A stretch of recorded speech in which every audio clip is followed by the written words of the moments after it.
A very good morning to students. Okay, students, today let's proceed to the next numerical regarding the same topic, that is with the help of resolution of forces and with the help of resultant of forces, find the unknown forces. Okay, so there is one question given to us which says a square lamina is also called as a grid. This is your grid is subjected to a force as shown in figure, is subjected to three forces as you can see here, out of which two forces are unknown. Calculate the magnitude of force P1 and P2 such that the resultant of force will be a horizontal force at point P, such that resultant of force will be a horizontal force at point E, यानी कि वो E से निकल रहा है resultant at point E, resultant है horizontal force है resultant, ये कह रहा है वो। तो ये आपको एक हिंट दे दिया है, आप ये हिंट को यूज करके P1 एंड P2 निकालोगे, ठीक है ना। तो चलते हैं अपने न्यूमेरिकल को सॉल्व करते हैं। सबसे पहली चीज़ आपको दिख रहा है यहाँ ग्रिड बना हुआ है, हर एक ग्रिड का साइज दिया हुआ है 4 सेंटीमीटर बाय 4 सेंटीमीटर, ठीक है। आप क्या करोगे, पहले हर एक फोर्सेस को रिजॉल्व कर लोगे, ठीक है ना, क्योंकि तीनों फोर्सेस हमको इंक्लाइन दिख रहे हैं। यहाँ ये कहाँ जा रहा है, फर्स्ट क्वाड्रेंट में, ये किधर जा रहा है, सेकंड क्वाड्रेंट में, ये किधर जा रहा है, थर्ड क्वाड्रेंट में, सॉरी फोर्थ क्वाड्रेंट में। तो आप क्या करोगे, इन तीनों फोर्सेस को रिजॉल्व करोगे, करेक्ट है। उसके बाद आप ये हिंट को यूज करोगे। तो ठीक है, रिजॉल्व करना तो आपको आता है। रिजॉल्व करने के साथ साथ आपको इसके एंगल्स लगेंगे, ये एंगल्स कैसे निकालते हैं आपको आता है। एंगल्स निकालने के लिए ट्रायंगल्स का यूज करना पड़ता है। देखिए यहाँ से लेकर ये यहाँ तक का एक ट्रायंगल दिख रहा है, यहाँ से लेके यहाँ तक एक ट्रायंगल, और ये एक ट्रायंगल। तो आप ट्रायंगल बनाओगे, उसके अपोजिट और एडजेसेंट्स को चेक करके आप एंगल्स निकाल लोगे। बहुत इजी है, ये चीज़ आपको आती है तो आप इसको परफॉर्म करोगे। नेक्स्ट क्या करोगे, हिंट को यूज करोगे। तो आते हैं हम यहाँ पर सॉल्व करते हैं। ये न्यूमेरिकल मैं आपको इन असाइनमेंट देने वाला हूँ, ठीक है।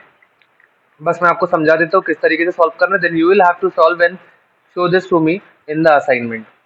Okay, so this is the numerical that has been given to you, in which there are three forces given to you, in which you have to find out these two forces with the help of the hint that is given to you. The hint given is the resultant R is horizontal at point E, यानी E पर है और horizontal है, ठीक है। इसको use करेंगे, R is horizontal, that means R किसके तरफ है, टोटली कौन से एक्सिस की तरफ है, Y या X, X एक्सिस की तरफ है। थर्ड, आर इज, इसका क्या मतलब है, जब पूरा एक्सिस पूरा आर जो है पूरा एक्स एक्सिस की तरफ है, मतलब क्या, आपको बताया था। जब पेरेंट पेरेंट के दो बेटे हैं, एक है समेशन एफ ऑफ एक्स, एक है summation of f of y, ये जो है हॉरिजॉन्टल चलता है, ये जो है वर्टिकल चलता है। तो जब बता दिया है आर पूरा का पूरा एक्स वाले की तरफ डिवोटेड है, तो वाई को क्या मिलेगा, कुछ भी नहीं, इसको पूरी की पूरी प्रॉपर्टी मिलेगी, और इसको कुछ भी नहीं, करेक्ट है। So R is totally devoted to one child, that is summation f of x. तो वाई को क्या मिलेगा, जीरो, और एक्स को क्या मिलेगा, पूरा का पूरा, ठीक है। ओके, तो ये हो गया, ये आपकी हिंट गिवन है। थर्ड, यहाँ देखो मैंने क्या लिखा आगे, solve your numerical using this 2 points and you will get the value of P1 and P2 automatically.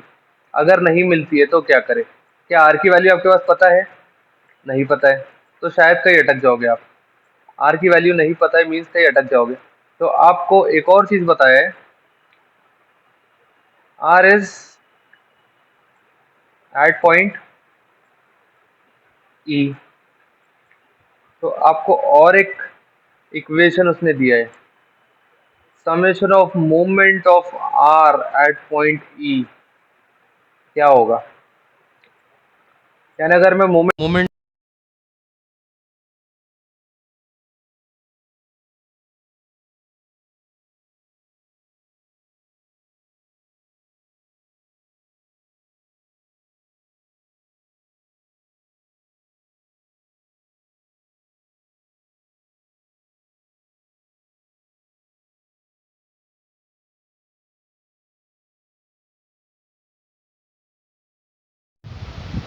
So why it is 0? Since R is passing through E, तो R का moment E पर लेना है तो फोर्स इंटू परपेंडिकुलर डिस्टेंस, तो force है R, perpendicular distance यहाँ जाने से E आ रहा है कि नहीं, यहाँ जाने से E आ रहा है कि नहीं, E कहाँ है, E उसके पीछे ही है, इसीलिए परपेंडिकुलर डिस्टेंस नहीं रहने की वजह से ये हो गया 0। करेक्ट है। तो आप ये तीन इक्वेशंस को यूज़ करेंगे। अब ये इक्वेशन कैसे यूज़ करेंगे, तो मैं क्या कर रहा हूँ, ये E, यहाँ पर मेरा R के दो बेटे summation of f of x और summation of f of y. R किसके तरफ है, पूरा summation of f of x की तरफ, यानी R equals to summation of f of x. Correct है। तो R is summation of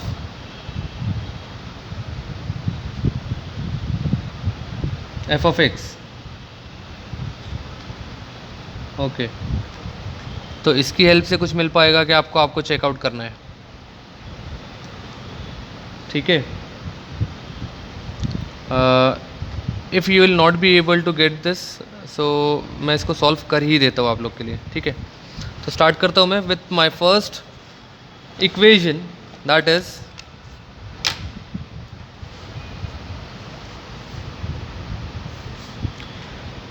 summation of f of y equals to 0। ठीक है, अब उसके लिए मुझे पूरे फोर्सेस को स्प्लिट करना पड़ेगा, तो मैं पूरे फोर्सेस को स्प्लिट कर लेता हूँ फटाफट। ये फोर्स को स्प्लिट करता हूँ,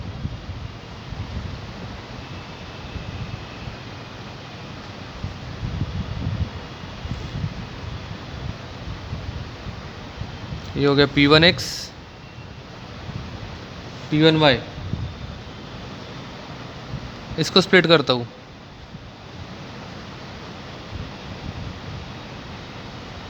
P2x P2y। करेक्ट है। इनकी वैल्यूज़ डिपेंड करेगी इनके थीटा पर। थीटा मैं निकाल रहा हूँ x से, देखो ये x है ना, तो मैं इसकी वैल्यू लिख देता हूँ।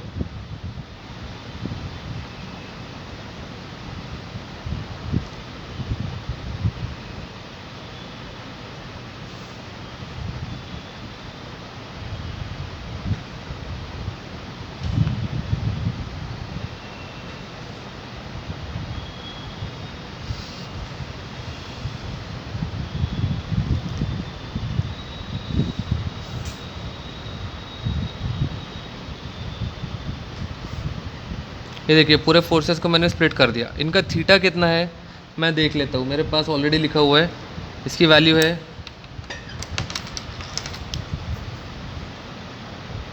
26.56, इसकी वैल्यू है 56.31 और इसकी वैल्यू है 71.56 डिग्री। ओके, तो बस मैं इसकी वैल्यू लिखूँगा, P2 साइन 26.56, यहाँ हो जाएगा P2 कॉस 26.56,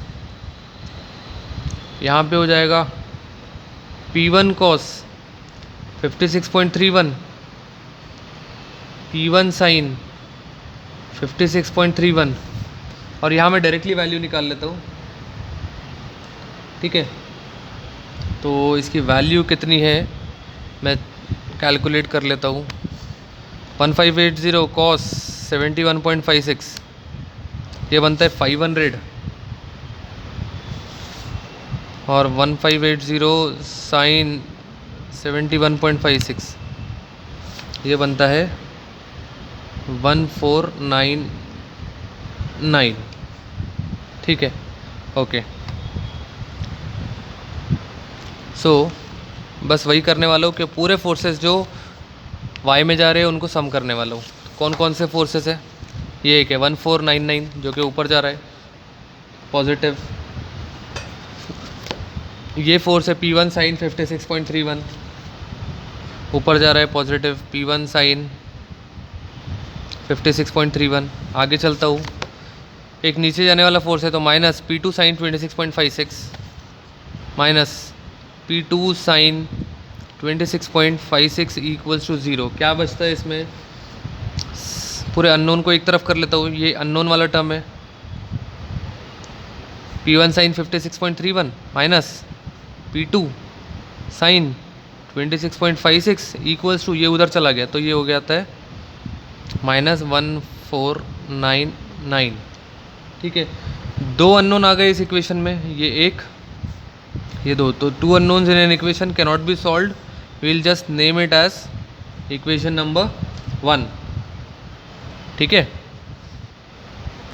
सेकेंड इक्वेशन से कुछ होता है कि चेक करते हैं। All the forces in x direction equals to R, क्या आर की वैल्यू है आपके पास? नहीं है, तो यहाँ तो अपन अटक जाने वाले। कैसे अटकने वाले? ये दोनों भी अननोन आएगा और आर भी अननोन आएगा, फिर भी चेक कर लेते हैं, लिख लेते हैं। ये -500, ये प्लस, क्योंकि राइट में जा रहा है, P1 cos 56.31। आगे चलते, ये वैल्यू फिर से plus P2 cos 26.56 equals to R. कितने अननोन आ गए? 1 2 3। ये तो सॉल्व ही नहीं हो रहा है, इससे तो कुछ भी नहीं बन रहा है क्योंकि 3 अननोन आ गए। ये तो मेरे काम की नहीं रह रही इक्वेशन। थर्ड इक्वेशन को यूज़ करता हूँ, moment of resultant at point E equals to 0। Correct है?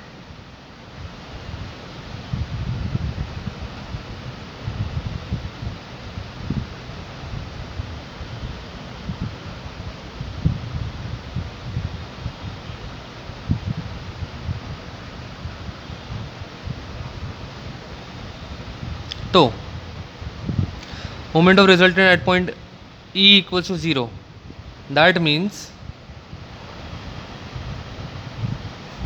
summation of moment of all the forces at point E equals to 0, because as per Varignon's theorem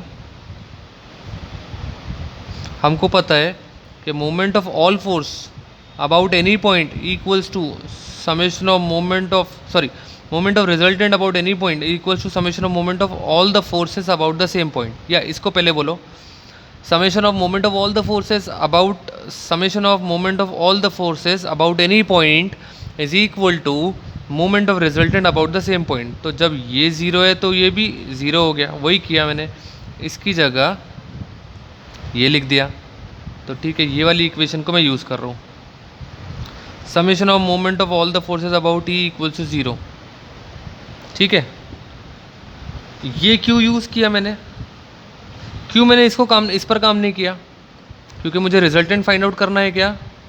नहीं, मुझे क्या फाइंड आउट करना है?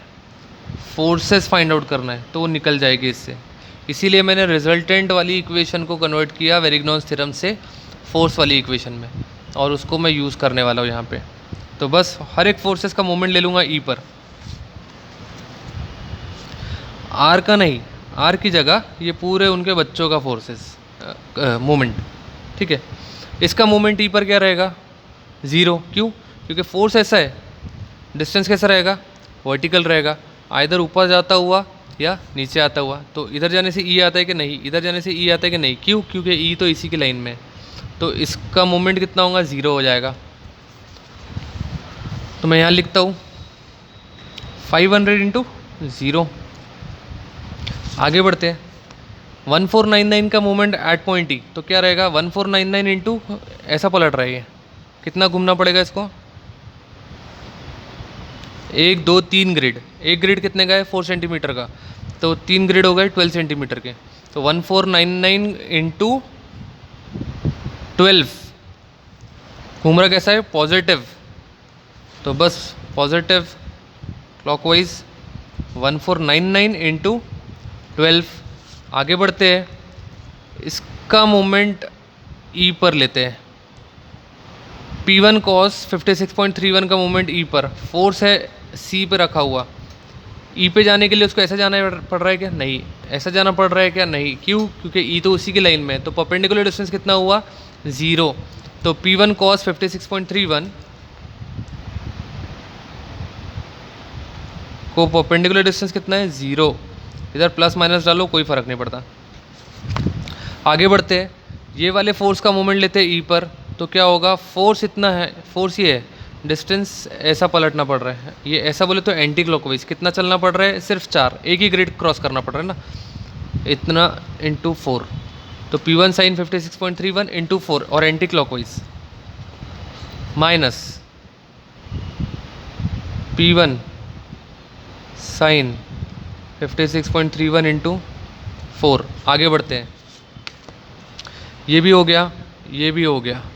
अब इनके मोमेंट लेते हैं,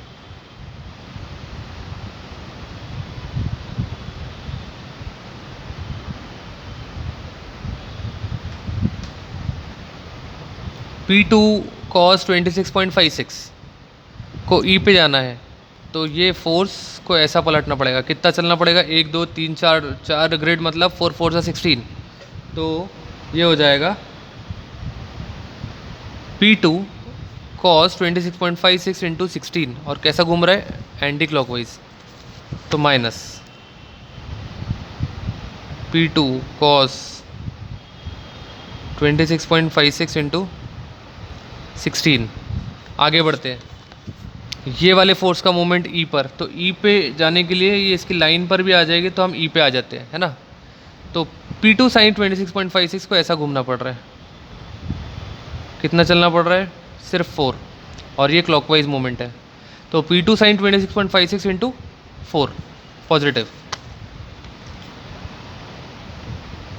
P2 sine 26.56 into 4 equals to 0। कितने अननोन है, ये 1, ये 2, इसको सिंप्लीफाई कर लेते हैं वैल्यूज़ को, ये तो गया, करेक्ट है, this is gone, this is gone, ठीक है। अब वैल्यू लिखते हैं, ये वाली वैल्यू माइनस 4 को कांस्टेंट को आगे लिखाओ, 4 इंटू P1 साइन 56.31। अब ये दोनों का सम कर लेता हूँ, कितना आता है, तो 16 में से 4 गया, 12 बचता है, तो यहाँ लिखूँगा माइनस 12, सॉरी ये कॉस और साइन है ना, तो मुझे इसकी वैल्यू निकालना पड़ेगा, ओके ठीक है, निकाल लेते हैं। कॉस 26.56 इंटू 16, अच्छा ये माइनस में, माइनस कॉस 26.56 इंटू 16, ठीक है, और प्लस साइन, प्लस ब्रैकेट लेकर, या ठीक है, हाँ ठीक है, ब्रैकेट लेकर 4 साइन 26.56, इसकी वैल्यू आ रही है 1.365 पॉजिटिव P2,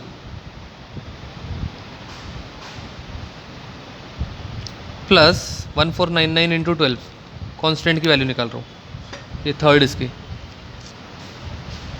1499 इंटू 12, इसकी वैल्यू आ रही है 17988 इक्वल्स टू 0। हो गए पूरे, इसको मैं सिंप्लीफाई कर लेता हूँ, इसकी वैल्यू कितनी आती है, -4 साइन 56.31, इसकी वैल्यू आ जा रही है -3.33 P1 plus 1.365 P2 equals to, इसको इधर ले गया -17988, इसको दे रहा हूँ इक्वेशन नंबर 2, इसको मैं ले रहा हूँ ब्रैकेट में, ठीक है,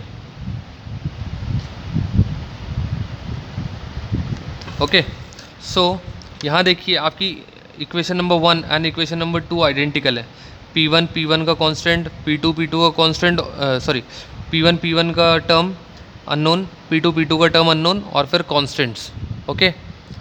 तो बस इनको मैं न्यूमेरिकल, इसको मैं कैलकुलेटर में वैल्यू डालूँगा और आंसर निकालूंगा। सी मैंने क्या किया, मोड दबाया, देन इक्वेशन पर गया, इक्वेशन में अननोन कितने, x और y है, फिर कांस्टेंट है, ऐसा ही है ना मेरा P1 P2 और कांस्टेंट, तो मैं फर्स्ट को सिलेक्ट कर रहा हूँ, उसमें वैल्यू डाल रहा हूँ पहली वाली, मेरे को अननोन नहीं लिखना है, सिर्फ वैल्यू पुटअप करना है उसके साथ जो कांस्टेंट जुड़ा हुआ है, दैट इज़ साइन 56.31 पहला, इक्वल टू दबाया, फिर दूसरी वैल्यू माइनस, यहाँ आपको माइनस साइन कंसिडर करना है, माइनस साइन 26.56, माइनस साइन 26.56, ये दूसरी वैल्यू इक्वल टू, फिर ये वैल्यू माइनस 1499, माइनस 1499, ये हो गया। अब मुझे दूसरी इक्वेशन की वैल्यू पुटअप करना है। दूसरी इक्वेशन में वैल्यू है माइनस 3.33, ठीक है। दूसरी वैल्यू है प्लस 1.365 और लास्ट वैल्यू है माइनस 17988, ये पुटअप किया, इक्वल टू फिर से दबाया,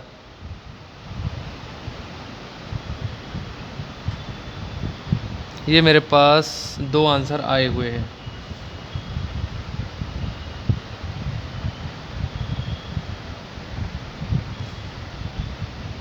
एक सेकेंड मुझे चेक करना पड़ेगा इसकी साइन, क्योंकि आंसर कुछ ज़्यादा आ गया है।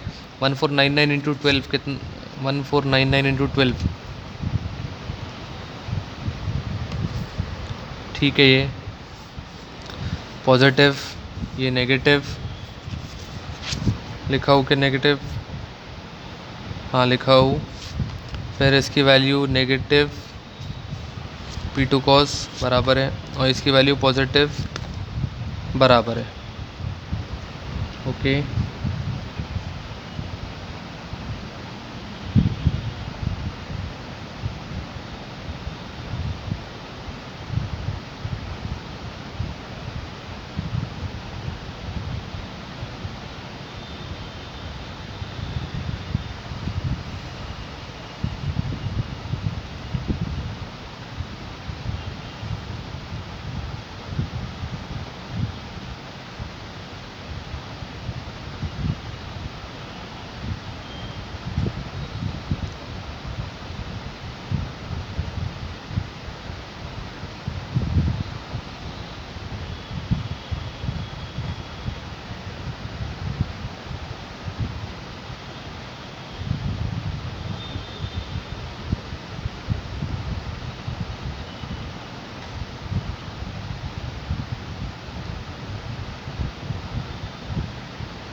ओके, मुझे तो सब कुछ क्लियर लग रहा है, साइंस वगैरह भी ओके लग रही है।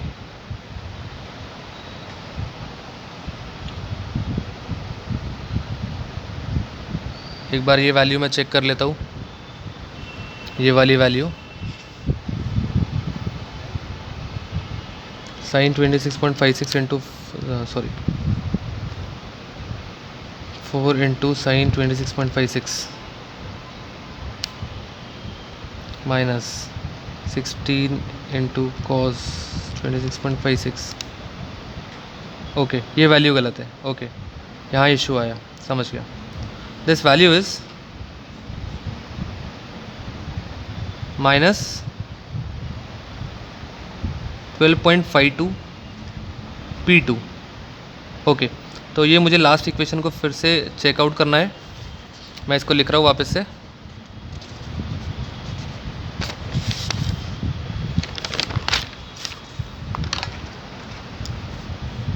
माइनस 3.33 P1 माइनस 12.52 P2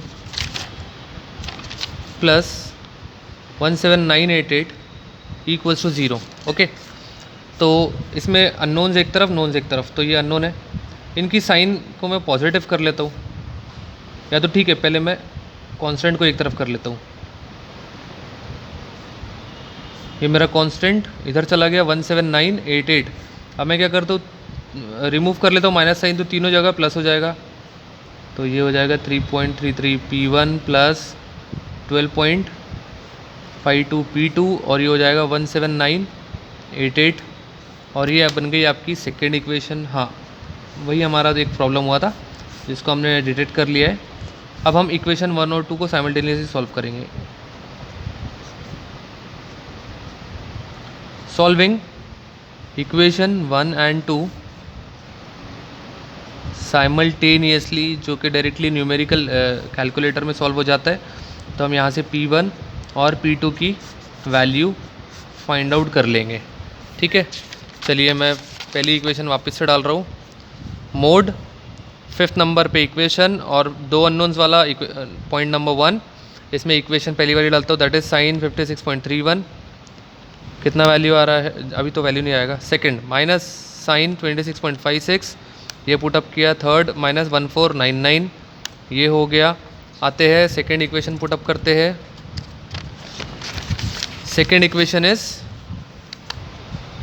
3.33, फिर 12.52, फिर 17988। तो ये मैंने पूरी वैल्यूज़ पुटअप कर दिया। P1 का आंसर आएगा पहला वाला, that is 900। So it says the value of P1 is 900। Okay, unit पूरे फोर्सेस की न्यूटन थी, तो इसको भी न्यूटन मिलेगा। इसी को वापस से, okay, this value is -900। Okay, फिर से मैं इसी को इक्वेट दबाऊंगा तो y की वैल्यू आ जाएगी, that is 1676। That is a correct value. So this is how your numerical is done. You will have to solve this numerical in an assignment, and you will have to submit this to me anyhow by Monday. Okay, thank you students.